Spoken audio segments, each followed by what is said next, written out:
ராமர் கோயிலை மோடி திறப்பாரா மாட்டாரா? இந்தியா முழுக்க இன்னைக்கு பேசப்படுற விஷயம் இதுதாங்க.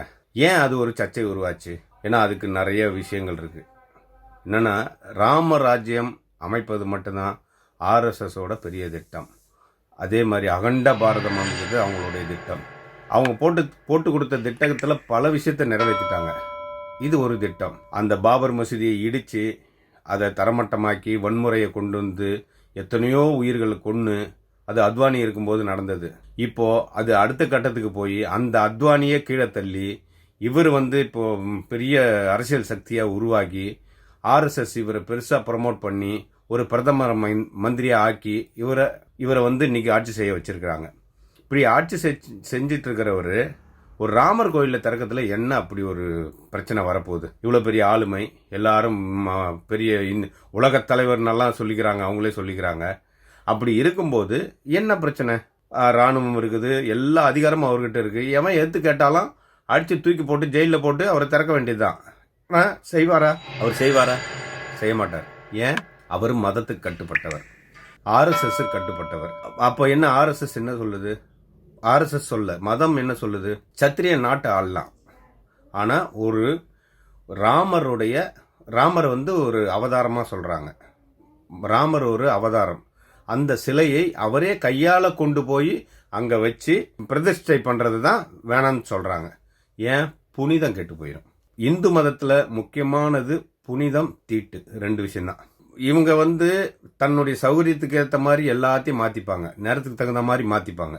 கடல் கடந்து போய் பிராமணர்கள் பழைக்க கூடாதுன்றதான் இந்து மத தர்மம். அது யாரும் இன்னைக்கு வரைக்கும் செய்யாம இல்ல. அதிகமான பேர் வெளிநாடு போய் பெரிய பெரிய போஸ்டிங்ல இருக்குது. அதில் தான். ஏன்னா அவங்களுக்கு ஏற்ற மாதிரி அந்த சடங்குகளையும் அந்த மத விஷயங்களையும் அவங்களே மாத்திப்பாங்க. ஆனா இந்த விஷயத்துல ஏன் இந்தியா முழுக்க முக்கியமான அந்த மடங்கள், இந்து மத அடையாளமா இருக்கிற மடங்கள், 4 மடாதிபதிகள் போருக்குள்ள எழுப்புறாங்க. அவர் தொடக்கூடாது, சாமி சிலையை தொண்டுக்கு எடுக்கக்கூடாது. ஏன்? ஒரு இந்து மதத்தை நம்புற ஒரு ஆளு அதை எடுத்துட்டு போய் வைக்கிறது என்ன தப்பு இருக்குது? நமக்கு மோடி செயல்பாடுல 100% பிடிக்காது. ஆனா இந்த விஷயத்தை செய்யறதுக்கு ஒரு விவாதம் நமக்கு தேவைப்படுது. அதை புரிஞ்சுக்கணும். இது சொல்லும் போது தான் ஒரு விஷயம் உங்களுக்கு புரியணும். மராட்டிய சிவாஜின்னு ஒருத்தர் இருந்தார். 17ஆம் நூற்றாண்டுல மிகப்பெரிய மராட்டிய ராஜ்யத்தை உருவாக்குனர் அவர் தான். பிஜப்பூர் சுல்தான்ல ஆரம்பிச்ச அந்த கோட்டையை வென்று மராட்டிய ராஜ்யம் உருவாக்குனது அவர் தான். அவர் போர் புரியுற விதம் பாத்தீங்கன்னா பயங்கரமா இருக்கும். கொரில்லா போர் முத கொண்டு அந்த மறைஞ்சிருந்த தாக்கி பெரிய பெரிய ஆளுங்கள்லாம் ஒழிச்சார். என்னன்னா முகலாய சாம்ராஜ்யம், முகலாய படையெடுப்பெல்லாம் அப்போ அதிகமாக இருந்த பீரியட்ல சிவாஜி தான் அவங்களுடைய பரவலை தடுத்தவர். அவுரங்கசீப்பை காலி பண்ணி ஏகப்பட்ட சுல்தான்களையும் அவங்களையும் தடுத்து பயங்கரமா இருந்தார். அப்படியாப்பட்ட ஒரு போர் வீரன் அவன் அரசனாவதுக்கு யாரும் ஒத்துக்கல. ஏன் அவ்வளோ பெரிய வீரன் ஏன் அரசனாவதுக்கு ஒத்துக்கலன்ற கேள்வி நமக்கு வருது இல்லையா? காரணம் என்னன்னா, அவரு சனாதன தர்மப்படி சத்திரியன் மட்டுமே இந்த அரசால முடியும், ஒரு அரசனாக இருக்க முடியும். அதுதான் சனாதனத்துக்கு கட்டுப்பட்டு இருக்கணும். அவரு சத்திரியன் அல்ல.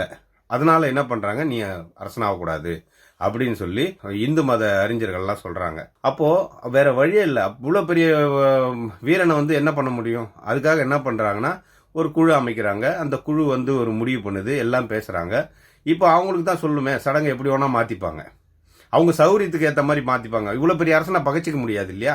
அதனால என்ன பண்றாங்க, கல்கத்தால ஒரு பெரிய வேதத்தையும் அதையும் கரைச்சி குடிச்ச ஒரு 3 மடாதிபதி கூட்டு கொஞ்சம் பேரை கூட்டு டிஸ்கஸ் பண்றாங்க என்ன பண்ணலான்னு. சரி, இப்படி ஒன்னா பண்ணலான்னு அவங்க பேசி ஒரு முடிவுக்கு வராங்க. என்னன்னா, பசு ஒரு புனிதமான விலங்கு. அந்த பசுவோட ஆசன வாயில நுழைந்து அப்படியே வயிற்றுக்குள்ள வாய் வழியா வெளியே வந்தீங்கன்னா நீ அரசனாகலாம் அப்படின்னு அவருக்கு கண்டிஷன் சொல்லிடுறாங்க. இது பயங்கரமா இருக்கு. எப்படி பசு ஆசன வாயில நுழைஞ்சு போக முடியும் ஒரு மனுஷன்றது நம்ம கேட்கும்போது எப்படி இருக்கு? இது குசும்பா சொல்லியிருப்பாங்களோன்னு தான் என்னுடைய கருத்து. இவன் ஆகவே கூடாது, இப்படி ஒரு கண்டிஷனை போட்டா அவன் ஆக மாட்டான் அப்படின்றதுக்காக தான் சொல்லியிருப்பாங்களோன்னு நான் நினைச்சேன். ஆனா இதுக்கு ஒரு ஐடியா கொடுக்குறாரு இன்னொருத்தர். அது என்ன பண்றாங்கன்னா, தங்கத்திலேயே பசுமாடை செஞ்சு அது ஆசன வாய் பெருசா ஆள் நுழையிற அளவுக்கு வச்சு அது உள்ள நுழைஞ்சு வாய் வழியா வெளியே வந்துடுறாரு. இப்போ பசு அவங்க சொன்ன அந்த சடங்குப்படி அவர் நிறைவேற்றுறாரு. அதுக்கப்புறம் தான் அரசன் ஆகிறார். அப்போ இந்து மத குருமார்கள் சொல்வதை கேட்டு கேட்டு அரசாண்டவன் தான் சிவாஜி, மராட்டி சிவாஜி. அதுக்கு தான் இன்னைக்கும் வந்து வீர சிவாஜின்னுவாங்க. ஏன்னா முகலாயர்களை அழித்த பெரும்பாலும் ஆக்ரோஷமாக ஒழித்தவர். ஆனால் அவன் வந்து அந்த கொஞ்சம் கூட புராணம் இதிகாசம்லாம் சின்ன வயசுல நல்லா படித்தவர் சிவாஜி. அந்த பீரியடில் கூட அவன் தனி மனித ஒழுக்கம்ன்றது ரொம்ப முக்கியமான ஒழுக்கம் அவருக்கு. இப்போ என்னன்னா, அந்த தனி மனித ஒழுக்கம்னு ஒரே ஒரு விஷயம் சொல்கிறேன். ஒரு சுல்தானை வந்து ஜெயிச்சு அவங்க மனைவி வந்து பேரழகி. இவர் போர்ட்டில் முடிச்சுட்டு அரண்மனைக்கு வந்துடுறாரு. வந்ததுக்கப்புறம் அன்றைக்கி இரவு வந்து பார்த்திங்கன்னா அவங்கள கொண்டு வந்து அவர் வாசலில் வச்சிடறாங்க. அவர் இருக்கிற அரண்மனை வாசலில் வச்சுறாங்க. ஏன்னா தூங்கி வந்து அவங்கள பார்த்தா அதை எடுத்து போய் அனுபவிச்சுக்கிட்டோன்ற மாதிரி வைக்கிறாங்க போர் வீரர்கள். அதே மாதிரி நைட்டு வந்து பார்க்குறாங்க. வீர சிவாஜி பார்க்குறாரு. என்னது அப்படின்னு கேட்டால், சுல்தானுடைய மனைவி பேரழகி, இவன் மேலே ஆசைப்படாத ஆளே இல்லை, அதான் நீங்கள் உங்களுக்கு வெற்றிக்கு பரிசாக கொடுக்கலான்னு கொண்டு வந்தோம் அப்படின்றாங்க. சொன்ன உடனே இவர் நேராக போய் பார்க்குறாரு. இந்த விலகினோடனே அந்த அம்மா அப்படியே மருண்டு போய் பயந்து அப்படி பார்க்குது. உண்மையாகவே பேரழகியாக தான் இருக்கிறாங்க. பார்த்த உடனே அவர் கையெழுத்து கும்பிட்றாரு. அம்மா, உன் வயிற்றில் நான் பிறந்ததால் உன்ன மாதிரியே நான் அழகாக இருந்திருப்பேன். அதுக்கு எனக்கு பாக்கியம் கிடைக்கல. ஏதோ வீரர்கள் தப்பு செஞ்சிட்டாங்க, நீங்கள் உங்கள் இருப்பிடம் போங்க, மன்னிச்சுக்குங்க. இந்த பூமி தாயை வணங்குற பூமி, அதை நான் இந்த தவறு செய்ததுக்கு மன்னிக்கணும் அப்படின்னு சொல்லி அந்த அம்மாவை அனுப்பி வைக்கிறாங்க. அப்படியாப்பட்டவர் தான் வீர சிவாஜி. அந்த காலத்தில் வந்து பார்த்திங்கன்னா, இந்த மதத்தினால இருக்கிற அந்த சடங்குகள் சம்பிரதாயங்கள்லாம் பயங்கர கொடூரமாகவும் மோசமானவும் இருந்தது. இப்போ படிப்படியாக கொஞ்சம் குறைஞ்சி வந்து இன்னும், ஆனால் அதுக்கு அந்த கோர முகங்கள் இன்னுமே இருக்குது. இப்போ இந்த காலத்து இப்போ மோடி பார்த்திங்கன்னா, இப்போ அந்த சிலையை கொண்டு போகிறதுல எந்த பிரச்சனை இருக்கும்? அதில் என்ன தவறு இருக்குது? ஏதோ யார் ஒன்றா செய்யலாம் இல்லையா? எல்லாரும் சாமியை ராமனை கும்பிட்ற எல்லாரும் செய்யலாம், யார் ஒன்றா செய்யலாம் இல்லையா? அதை ஏற்றுக்கிறதுல என்ன தப்பு இருக்குது? அதுதான் அங்கே தான் வந்து சடங்கு நிற்கிது. யார் பெரியவன்ற விஷயம் வருது. தான் சொல்லி தான் ஒரு பிரதமரே கேட்கணுன்ற இடத்துக்கு அவங்க நிற்கிறாங்க. இப்போது இந்த அரசியல் சட்டத்துக்கு விரோதமாக போகுது. மதம் இங்கே ஆள்கிறது. இப்போது அதுதான் விஷயம். இப்போ பாருங்கள், அவர் சிலையை எடுத்துகிட்டு கண்டிப்பாக இப்போ உள்ளே வைக்க போகிறார். என்ன பண்ணுவாங்க? அதுக்கு முன்னாடி ஒரு புரோகிதரோ ஈரோ கூப்பிட்டு உட்கார வச்சு ஒரு வாழை மரத்துக்கு அவர் தாலி கட்டுவார். அவர் தாலி கட்டிட்டா அவர் வந்து ஒரு சம்சாரி ஆயிடுறார்.